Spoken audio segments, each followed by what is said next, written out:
नमस्कार दोस्तों, मैं एसपी श्रीमाली, चेयरमैन राजस्थान मरुधरा ग्रामीण बैंक, एक बार फिर अपने अनुभव के आधार पर आपसे बातचीत करने के लिए हाजिर। आज हम बात करेंगे माइक्रो फाइनेंस की। हिंदुस्तान में माइक्रो फाइनेंस की बहुत आवश्यकता है क्योंकि जनता 135 करोड़ है, कामगार भी बहुत है। माइक्रो फाइनेंस पे अब तक काम करने का प्रयास भी खूब किया गया, लेकिन ऑर्गेनाइज्ड वे में नहीं हो पाया। खूब सारी सरकारी स्कीम आई, खूब सारी सब्सिडीज आई, बहुत सारी बैंक ने स्कीम्स बनाई, उनको इम्प्लीमेंट भी किया, लेकिन चूंकि ये सेक्टर ऑर्गेनाइज्ड वे में काम नहीं करता है, इसीलिए अलग अलग रहा। और एक चीज़ और बड़ा दुख के साथ ही कहना पड़ता है कि जहाँ सरकारी स्कीम का नाम आ जाता है, वहाँ पब्लिक ये सोचती है कि इसमें तो छूट है, इसकी रिकवरी करें या नहीं करें कोई मतलब नहीं है।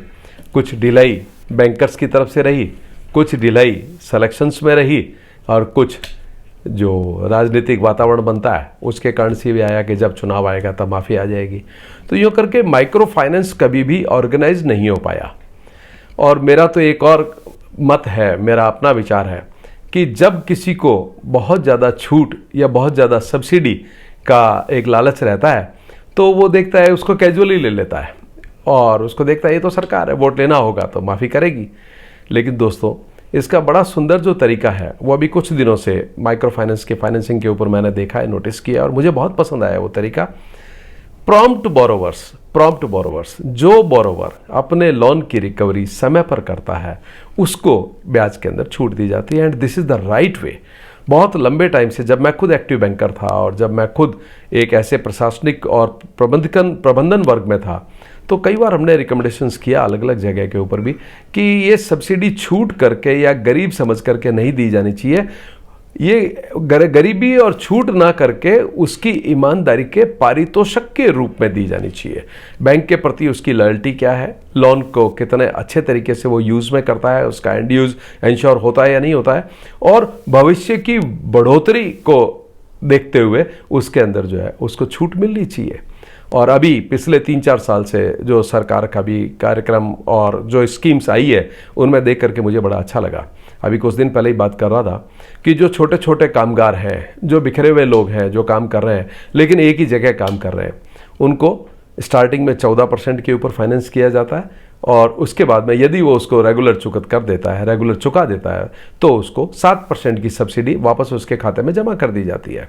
मुझे ये स्कीम बहुत अच्छी लगी और मैं कई सारे बैंकों को, प्राइवेट बैंक्स को भी और नेशनलाइज्ड बैंक्स को भी और इससे जुड़े हुई सरकार के विभागों से भी दरख्वास्त करना चाहूँगा कि इन ऐसी स्कीम्स को बढ़ावा दे जिसमें कस्टमर भी डिसिप्लिन हो सके। खाली सरकार बड़ा मन करके कुछ देना चाहती है, सोशल सेक्टर्स जो NGOs वगैरह है वो भी काम करना चाहते हैं, बैंकर्स भी काम करना चाहते हैं, लेकिन ये सरकारी स्कीम के नाम के ऊपर जो पैसा डूबता है, बहुत बड़ी मात्रा में पैसा डूब जाता है। और इसका कारण हमारे कामगारों का शिक्षित ना होना, या शिक्षित होने से मतलब मेरा कोई ग्रेजुएट BA MA कराने से नहीं है, उनका फाइनेंशियल लिटरेसी उनकी जो कमज़ोर है उसके कारण से नतीजा निकलता है। अगर फाइनेंशियल लिटरेसी होती और पढ़े लिखे उनको ये समझाया गया होता कि यदि आप बैंक के साथ लॉयल रहेंगे तो आपको फिर से फ़ायदा होगा और बड़ा फ़ायदा होगा। इसमें एक बहुत बड़ा सहयोग जो किया है वो सिबिल ने भी किया है, और मैं चाहता हूँ कि 50,000 तक के लोन पे भी सिबिल सिस्टम लागू किया जाए। उस व्यक्ति को आधार से उसके लोन को जोड़ दिया जाए और आधार के हिसाब से उसका सिबिल स्कोर जनरेट हो। और हिंदुस्तान में तो एक चीज़ खास तौर से रही है, रामायण काल से ये रही है, तुलसीदास ने भी लिखा है, भय बिन प्रीत न होई कृपाला। और जब तक आदमी डिसिप्लिन नहीं होगा तब तक नहीं हो सकता। तो बैंक्स के भी बहुत बड़े फंड्स इन्वॉल्व हो गए, तो बैंक मैनेजर्स भी इसमें थोड़ा सा डर महसूस करने लगे, बैंक मैनेजमेंट भी डर महसूस करने लगा। और जब डंडे के जोर के ऊपर इन स्कीम्स में वितरण कराया जाता था तो सिलेक्शन में भ्रष्टाचार हो गया, सिलेक्शन में गलत लोग सामने आ गए। तो मेरी सरकार से रिक्वेस्ट है कि पॉलिसी इतनी साफ सुथरी और इतनी अच्छी बनाई जाए जिसमें कस्टमर के भी दंड का प्रावधान हो। जो लोन लेता है उसको ये समझ में आना चाहिए कि मुझे ये लोन तो चुकत करना ही है, यदि नहीं करूँगा तो भविष्य में मुझे कभी भी लोन नहीं मिल पाएगा। एक बड़ा सुंदर एक एग्जाम्पल आपको बताता हूँ माइक्रो फाइनेंसिंग का ही। मैं एक बार भीनमाल डिस्ट्रिक्ट जालोर में अपनी नॉर्मल विजिट के ऊपर था। जब मैं भीनमाल के पास से गुजर रहा था तो वहाँ पे एक बड़ा पार्क था एंट्री से पहले, और उस बड़े मैदान के अंदर कम से कम 2-2.5 हज़ार लोग इकट्ठे हुए थे। और वहाँ पे एक कार्यक्रम चल रहा था और लगभग 250 फैमिलीज ये बीनमाल में काम करती है। 250 परिवार है, तो उनके करीब 1500-2000 लोग वहाँ पे इकट्ठे हुए थे। जब मेरी गाड़ी पास से निकल रही थी तो मैंने, एक मैनेजर था मेरे साथ में, तो मैंने उनको पूछा कि ये क्या है। तो वो बोले कि सर ये हमारे जीनगर समाज का एक प्रोग्राम चल रहा है जिसमें प्रतिभा सम्मान समारोह है। मुझे बड़ा ही जिज्ञासा हुई, मैं बीनमाल से पहले से परिचित था और मुझे मालूम था कि यहाँ पे जूती व्यवसाय बहुत अच्छा व्यवसाय।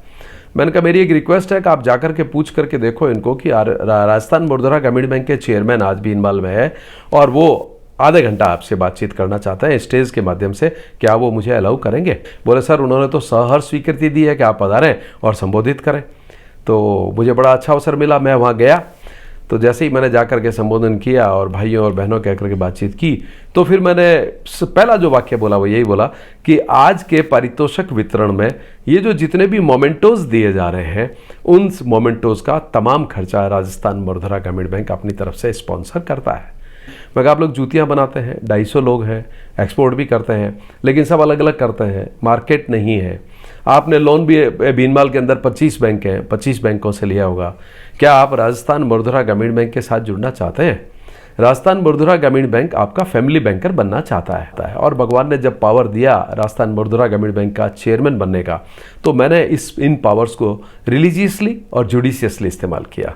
तो मुझे लगा कि इन सब लोगों को ऑर्गेनाइज्ड करने का इससे सुंदर कोई तरीका नहीं होगा। ये सब ऑर्गेनाइज्ड है, किसी ने बैंक ऑफ बड़ौदा से लिया है, किसी ने पीएनबी से लिया है, किसी ने ओबीसी से लिया है, किसी ने गवर्नमेंट स्कीम में लिया है, किसी ने चुकाया, किसी ने नहीं चुकाया।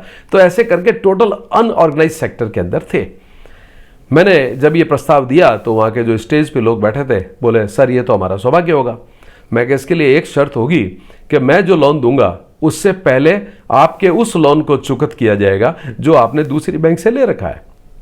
मैं बैंकर चेक बना करके उन बैंकों का पूरा पैसा चुकाऊंगा ताकि कोई ये नहीं देखे कि इन्होंने दूसरे बैंक का बिजनेस ले लिया और आपके समाज के लोग ये नहीं सोचे कि ये तो कोई अपने लोन के टारगेट पूरे करने के लिए आया है इसलिए लोन का वितरण कर रहा है। तो वो गलतफहमी नहीं होनी चाहिए, सिंपैथी किसी भी एंगल पे नहीं होनी चाहिए, सिंपैथी प्रोफेशनल होनी चाहिए कि मैं उनको ऑर्गेनाइज्ड करना चाहता हूं। कोई सब्सिडी या कोई दान या कोई भिक्षा या कोई ऐसी कोई लोन जो मुफ्त में जो इस गवर्नमेंट स्कीम के टारगेट्स के तक बांट रहा हूं ऐसा करने नहीं आया। मैं उनको ये शो करना चाहता था कि मैं प्रोफेशनली आप लोगों को मेरे साथ जोड़ने आया हूं। जैसे फैमिली डॉक्टर होता है, फैमिली लॉयर होता है, वैसे मैं आपका फैमिली बैंकर बनने आया हूं। मैंने कहा ये मेरी शर्तें रहेगी और मैं बहुत बढ़िया स्कीम के अंदर आपको लोन दूंगा और आपके काम को देखते हुए मैं इनिशियल 50,000 की घोषणा करता हूं। हमारे मैनेजर वो आंकलन करेंगे, यदि किसी की क्षमता लाख की हुई तो हम लाख रुपया देंगे और किसी की 50,000 की हुई तो 50,000 देंगे। सभी का हक नहीं है, ये राइट नहीं होगा सबका, ये बैंक का एडमिनिस्ट्रेटिव डिसीजन होगा कि किसको दिया जाए और किसको नहीं दिया जाए। प्राथमिकता उन लोगों को दी जाएगी जिनके पास में पुराने लोन को चुकत करने का अकाउंट स्टेटमेंट होगा। हम पुराने बैंक से अकाउंट स्टेटमेंट मांगेंगे, जिसका लोन समय पे चुकत किया होगा या जिसका लोन अकाउंट रेगुलर वे में भी चल रहा होगा, हम उनको ये लोन देंगे। और सीसी लिमिट्स दी मैंने उनको लोन नहीं दिया। लोन की एक कमी रहती है, टर्म लोन जब दे देते हैं तो वो 4 साल 5 साल का रिपेमेंट होता है और 5 साल तक वो एक ही 1,000 2,000 3,000 4,000 की ईएमआई देते देते दुखी हो जाता है। तब तक कोई दूसरा बैंक भी पहुंच जाता है उनके पास में, कोई नई स्कीम भी आ जाती है। तो हमने उनको 12 महीने के लिए सीसी लिमिट दी।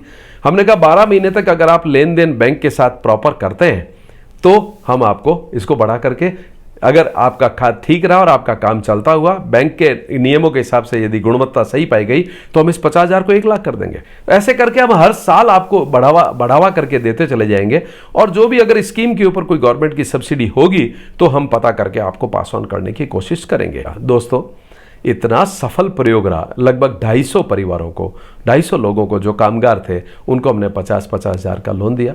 सब लोगों ने खुल के चमड़ा खरीदा, खुल के धागे खरीदे, खुल के माल बनाया। तमाम लोग एक ऑर्गेनाइज्ड वे में राजस्थान मुर्दरा ग्रामीण बैंक के साथ जुड़े।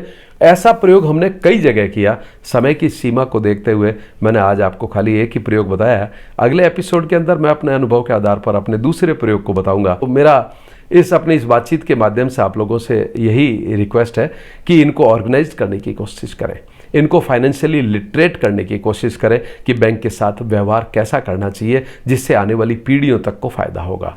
तो इसी के साथ आज का यही विराम देता हूं मैं अपनी वाणी को। अगली बार अपने एक नए तजुर्बे के साथ आपके साथ फिर हाजिर होऊंगा। बहुत बहुत धन्यवाद। Thank you very much.